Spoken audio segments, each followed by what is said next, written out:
everyone, how are you all? Hope you all are doing very good. Today students, we are going to start our very first chapter of class 5th, which is about reproduction in plants. Okay, so now the very first topic which we have to start is reproduction. First of all, we are going to understand the term what we mean by reproduction. See, reproduction is a process of producing more of its own kind. Reproduction क्या है student? Reproduction एक ऐसा process है जिसके through एक living being अपने जैसे new individuals को, न्यू ऑर्गेनिजम्स को प्रोड्यूस कर सकते हैं. जस्ट लाइक एनिमल्स, यानी कि एनिमल्स की तरह plants also reproduce more of the types on the earth. यानी कि क्या, जैसे कि एनिमल्स अपने बेबीज को प्रोड्यूस कर सकते हैं, सिमिलरली प्लांट्स भी by reproduction, because they are also living being, so they can also produce their own kind. अब कैसे वो रिप्रोड्यूस करते हैं plants? Either by seed, by plant parts और by spores. So first of all the topic is reproduction by seeds. Okay, so most of the plants bear flowers. Once the flowers bloom, they turn brown and have seeds inside them, and new plants arise from these seeds. So student, most of the plants, ज़्यादातर plants पे क्या होते हैं? Flowers होते हैं. और एक बार जब फ्लावर्स ब्लूम कर जाते हैं, उसके बाद वो ब्राउनिश कलर में टर्न होते हैं एंड उनके अंदर सीड्स होती हैं. एंड न्यू प्लांट्स किन्हीं सीड्स के थ्रू फिर बाद में अराइज होते हैं. Now parts of a flower. So एक फ्लावर के कितने 4 important parts are there. Firstly sepals. Sepals क्या है? They are the green leafy layers. जो फ्लावर की green leafy layers होती हैं, they are called sepals, which protect the flower in the bud stage. जो फ्लावर को जब फ्लावर बड स्टेज में, कली वाली स्टेज पे होता है, उसको प्रोटेक्ट करता है. ठीक है. Secondly petals. उसके बाद सेकेंड पार्ट क्या है फ्लावर का? Petals, which is the bright colourful part with the sweet smell that attract insects. Second part flower का होता है पेटल्स वाला, जो कि ब्राइट कलरफुल वाला पार्ट है एंड इसकी बहुत स्वीट स्मेल होती है जो कि इंसेक्ट्स को इसके टुवर्ड्स अट्रैक्ट करती है, फ्लावर्स के towards. Okay, now thirdly स्टेमन. Third part क्या है? स्टेमन, which is the male part of the flower. ठीक है, थर्ड पार्ट कौन सा है? स्टेमन, जो कि फ्लावर का मेल पार्ट होता है. ये किसका बना है? फिलामेंट एंड एंथर का बना है. Anther contains a yellow powder called pollen grace. Okay, and anther के अंदर एक येलो कलर का पाउडर होता है जिसको हम पॉलन ग्रेस कहते हैं. Then fourthly, carpel or pistil is the female part with a sticky top called stigma along tubercle style and an ovary which contains ovules. And fourth part जो flower का है उसे कार्पेल कहा जाता है या पिस्टिल कह सकते हैं, जो कि फ्लावर का फीमेल रिप्रोडक्टिव पार्ट होता है. इसका जो टॉप वाला पार्ट है वो स्टिकी होता है जिसको स्टिग्मा कहा जाता है. फिर उसके नीचे एक ट्यूब जैसा स्ट्रक्चर होता है जिसको हम स्टाइल कहते हैं, और नीचे एक ओवरी सोलर स्ट्रक्चर होता है जिसके अंदर ओव्यूल्स होते हैं. ओके, चलो now next is pollination, the process of flower reproduction. अब सबसे पहले क्या, अब हम डिस्कस करेंगे process that is pollination. Pollination एक ऐसा प्रोसेस है जहाँ पे फ्लावर रिप्रोडक्शन स्टार्ट होता है. See, anther produce pollen grains which are the male part. Ovary produces female cell called ovules, and the transfer of pollen grain from the male part anther to the female part stigma is known as pollination. Pollination can take place within the same flower or with a different flower. So anther, as we have discussed, anther male reproductive part था flower का. उसके अंदर क्या होता है? pollen grains होते हैं जो कि आपके मेल सेल्स होते हैं. उसके बाद ओवरी में फीमेल सेल्स होते हैं, that is known as ovules. And एक ऐसा प्रोसेस जहाँ पे पोलन ग्रेन्स ट्रांसफर होते हैं मेल पार्ट यानी कि एंथर से फीमेल पार्ट कहाँ तक? ओवरी तक या स्टिग्मा तक. इस ट्रांसफर ऑफ पोलन ग्रेन वाले प्रोसेस को पॉलिनेशन कहा जाता है. पॉलिनेशन क्या सेम फ्लावर या किसी डिफरेंट फ्लावर के साथ भी हो सकता है. आफ्टर पॉलिनेशन, अब पॉलिनेशन के बाद क्या होता है? The male and female cell unite to form a zygote which develops into a seed. And this fusion of male and female gamete is called fertilization. The ovary will finally develop fruit and the ovule will finally form seed. फिर pollination के बाद जब एक बार क्या pollen grains transfer हो गए anther to stigma, ठीक है, अब उसके बाद पॉलिनेशन के बाद जो मेल एंड फीमेल सेल्स है वो एक साथ यूनाइट हो जाएंगे, कंबाइन होके एक न्यू सेल बनाएंगे, that will be known as zygote. Okay, so and यही जाइगोट आगे जाके एक सीड में डेवलप होगा. सो ये जो फ्यूजन है मेल एंड फीमेल गेमीज का to form zygote, that is called fertilization process. And उसके बाद जो ओवरी है वो फाइनली फ्रूट में डेवलप होगी एंड उसके अंदर ओव्यूल्स थे, they will develop into seed.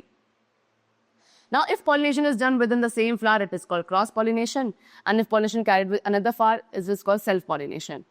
It's wrong written here. If pollination is done within the same flower, it is self pollination, and if pollination is done within another flower, that is called cross pollination.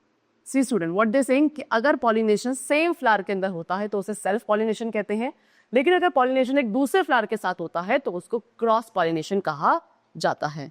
ठीक है, चलो now see next, wind, water, insect are some agents which help in cross pollination. अब cross pollination क्या आता है? जब pollination किसी दूसरे फ्लावर के साथ हो रहा है, है ना. अब विंड, वाटर, इंसेक्ट ये कुछ एजेंट्स हैं जो कि क्रॉस पॉलिनेशन में हेल्पफुल होते हैं. A plant produces a large number of seeds because all the seeds do not grow into new plants due to many reasons such as the following. And एक plant जो है वो बहुत सारी seeds एक पर्टिकुलर टाइम पे produce करता है बिकॉज सारी की सारी सीड्स ग्रो करके न्यू प्लांट में डेवलप हो, that is not possible due to many reason. Now what are those reason? Number 1, they are unhealthy. कुछ सीड्स अनहेल्दी होती हैं. They get destroyed by unfavourable weather condition. कुछ ऐसी seeds हैं जो कि अनफेवरेबल वेदर कंडीशंस की वजह से डिस्ट्रॉय हो जाती हैं. They are eaten up by birds, animal, insect etcetera. कुछ सीड्स को बर्ड, एनिमल, इंसेक्ट्स भी खा सकते हैं and they do not get favourable conditions to germinate. And कुछ सीड्स को फेवरेबल वेदर कंडीशंस ही नहीं मिलती हैं to get germinate. Okay, so इन सभी रीजंस की वजह से क्या बहुत सारी सीड्स को प्रोड्यूस करना जरूरी है, सो दैट अगर कुछ डिस्ट्रॉय या डैमेज हो भी जाती है तो उनमें से few of them get develop into new trees.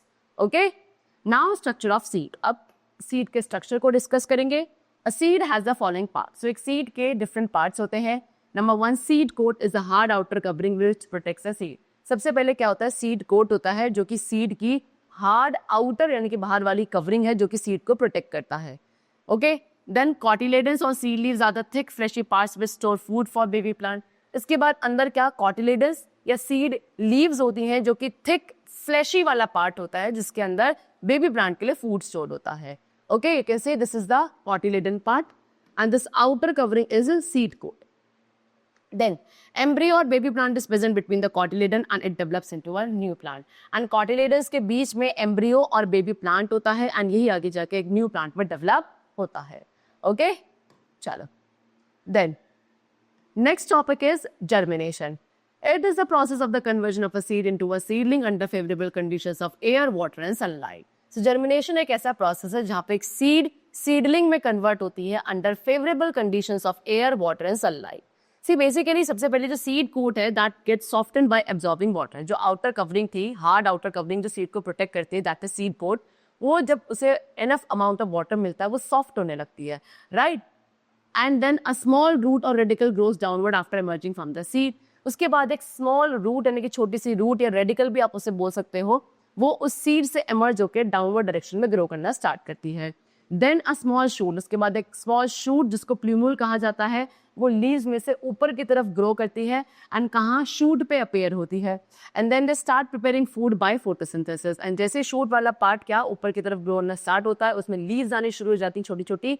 उसके बाद वो जो प्लांट है वो अपना फूड खुद प्रिपेयर कर सकते हैं by the process of photosynthesis. अभी तक तो कॉटिलेडन्स से जो उसको फूड प्रोवाइड कर रहे थे, लेकिन जब फोटोसिंथेसिस स्टार्ट हो जाएगा the cotyledons will dry up and fall up the plant. वो कॉटिलेडन्स क्या हो जाएंगी? ड्राई हो जाएंगी and they will fall up the plant. Okay, chalo. Now the next topic is vegetative reproduction. What is it? Some plants reproduce through their body parts and not through seeds, and this is called vegetative reproduction. So students, कुछ ऐसे plants हैं जो कि अपने body parts के through like stem, root या leaves के through grow करते हैं and they do not reproduce through seed. इस method of reproduction को vegetative reproduction कहा जाता है. For example, by root. सबसे पहले देखते हैं कैसे plants by roots grow करते हैं. So if we cut the top position of the root of a sweet potato, carrot, radish, turnip or dahlia and plant in the ground, we shall observe that a new plant will grow from it. What they saying, अगर आप sweet potato, carrot, radish, turnip या dahlia किसी भी इनमें से एक plant के क्या रूट के टॉप वाली पोजीशन को कट करके ग्राउंड में क्या कर दोगे? प्लांट कर दोगे, तो आप कुछ टाइम बाद क्या ऑब्जर्व करोगे कि वहां से एक न्यू प्लांट जो है वो ग्रो करना स्टार्ट कर चुका है. Then next is by stem. Onion, potato, ginger, ये क्या है? दीज आर अंडरग्राउंड स्टेम, यानी कि ऐसी स्टेम्स है जो अंडरग्राउंड क्या करती हैं? ग्रो करती हैं and they develop into new plants. Potato has eyes on it and any piece of vegetation with an eye can grow into a new plant. Potato आपने देखा होगा, पोटैटो के ऊपर छोटी छोटी आईज होती हैं एज अ बर्ड एंड कोई भी ऐसा वेजिटेशन पीस जिसपे एक आई होगी it can grow into a new plant. Okay, then next is by leaves. By leaves कैसे प्लांट्स ग्रो करते हैं? Bryophyllum and begonia. Bryophyllum and begonia ये ऐसे प्लांट्स हैं which have small buds on the margin of their leaves. इनकी leaves के margin वाले part पे छोटे छोटे क्या होते हैं? बर्ड्स होते हैं. When these birds come in contact with soil, they go into new plants. And ये birds जब soil के contact में आते हैं, ये क्या new plants में grow करते हैं. Okay? चलो. Then reproduction by spores. अब spores के through भी reproduction होता है. See, mushroom, mold, moss and fern. ये non-flowering plants हैं because they do not produce flower. Okay? इनके पास सीड लाइक स्ट्रक्चर्स होते हैं which are called spores and they are found on the under side of leaves, जो इनके leaves के under side वाले part में होते हैं. And the spores fall on the ground and grow into new plants. अब जब ये स्पोर्स जब ग्राउंड पे फॉल करेंगे they will grow into new plants. Then different ways of dispersal of seed. अब डिस्पर्जल ऑफ सीड के different ways हैं. See, all plants produce on a large number of seeds. If all the seeds fell and grew beneath the parent plant, they would be overcrowded and there will not be enough sunlight and nutrients for each plant. It is therefore very essential for seed to be dispersed over a wider area to get favorable conditions for growth. See, सभी plants जो हैं वो एक large number of seed produce करते हैं as we have discussed. अब अगर सारी की सारी seeds जो हैं students कहाँ एक parent plant के नीचे ही fill करें और वहीं grow करना start करें, तो वहाँ पे क्या होने लगेगा, वो particular species का overcrowd होने लगेगा, right? उनको enough sunlight and nutrients नहीं मिलेंगे हर एक plant को, and इसीलिए क्या ये काफ़ी essential है seeds के लिए कि उनका dispersal हो एक wider area में, so that उनको क्या favorable conditions मिले for growth. And ये जो process होता है of scattering of seeds away from the parent plant is called dispersal of seed. यानी कि एक ऐसा प्रोसेस जहाँ पे सीड्स अपने पेरेंट प्लांट से दूर जाके स्कैटर हो जाती है, इस प्रोसेस को डिस्पर्जल ऑफ सीड कहा जाता है. एंड वो फैक्टर्स जो सीड्स को डिस्पर्स होने में हेल्प करते हैं, they are known as dispersal agents. Okay, चलो नाउ डिस्पर्जल बाय विंड. अब कौन कौन से डिस्पर्जल एजेंट्स होता है? सबसे पहले विंड. विंड आपका डिस्पर्जन में हेल्पफुल होता है. कैसे? Some seeds are small and light in weight and can be carried away by wind. Some seeds have wings, hair etcetera. For example maple, cotton, dandelion, etc. They have spongy or fibrous outer core so that they can also float on water. For example, lotus and coconut. See, कुछ seeds क्या होते हैं, काफी small and light weighted होती हैं, जो wind के pressure की वजह से they can be carried away. कुछ seeds के पास wings और hair भी होते हैं. For example, maple, cotton, dandelion, etc. And इसके बाद इनकी जो आउटर कोटिंग होती है कुछ सीड्स की, वो काफी स्पॉन्जी एंड फाइब्रस होती है, सो दैट ये वाटर पे भी फ्लोट कर सके. For example lotus and coconut, इनकी सीड्स कैसी होती हैं? स्पॉन्जी और फाइब्रस होती हैं, यानी कि वाटर के थ्रू भी डिस्पर्स हो सकते हैं. Now dispersion by explosion. Explosion के थ्रू कैसे डिस्पर्जन होता है?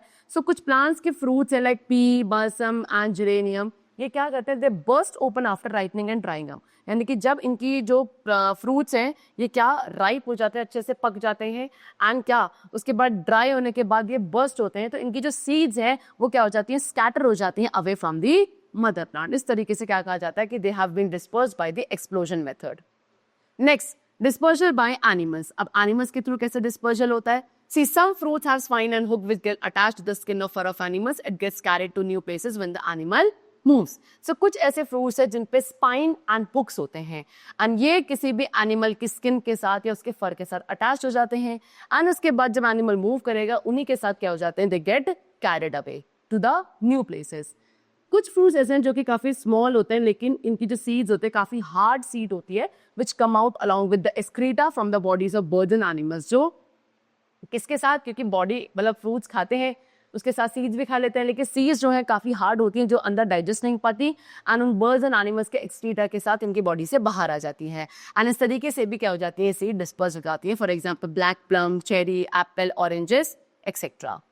Okay, now the next topic is growing crops. See, India is an agriculture country. Different types of fruits, vegetables, cereal, grains and pulses are grown by farmers in different seasons.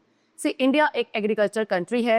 Different types के fruits, vegetables, cereal, grains and pulses यहाँ grow किए जाते हैं by the farmers in different seasons. Okay, large amount of grain, fruit, vegetables जो है यहाँ पे farmer क्या करते हैं? एक पर्टिकुलर सीजन में एक पर्टिकुलर प्लेस में ग्रो करते हैं, जिसको क्या कहा जाता है? क्रॉप कहा जाता है. And the process of growing crops in the field is called cultivation. And the field में क्या हम क्रॉप्स को ग्रो करते हैं, इस प्रोसेस को कल्टीवेशन बोला जाता है. Next is types of crops. अब कितने टाइप्स के क्रॉप्स हैं students? So basically there are two types of crops. Number one is kharif crops and other is rabi crops. Kharif crops कौन से हैं? The crops which grow in summer season. जो crops summer season में grow करते हैं उनको खारिफ क्रॉप्स कहा जाता है, and those crops which grow in winter season they are called rabi crops. Okay, example rice, jute, pulses, maize, ये सभी खारिफ क्रॉप्स हैं. इनको क्या मॉनसून सीजन के एंड पे हार्वेस्ट किया जाता है. And gram, peas, wheat, barley, ये राबी क्रॉप्स है जिनको स्प्रिंग सीजन के एंड पे हार्वेस्ट किया जाता है. Next is cultivation of crop. A good crop is the wealth of a nation. Farmers work day and night and make all types of efforts to grow healthy crops, and the following points should be kept in mind while cultivating a crop. So एक अच्छा crop production जो है वो हमारे nation की wealth होती है, इसीलिए farmers day and night बहुत मेहनत करते हैं.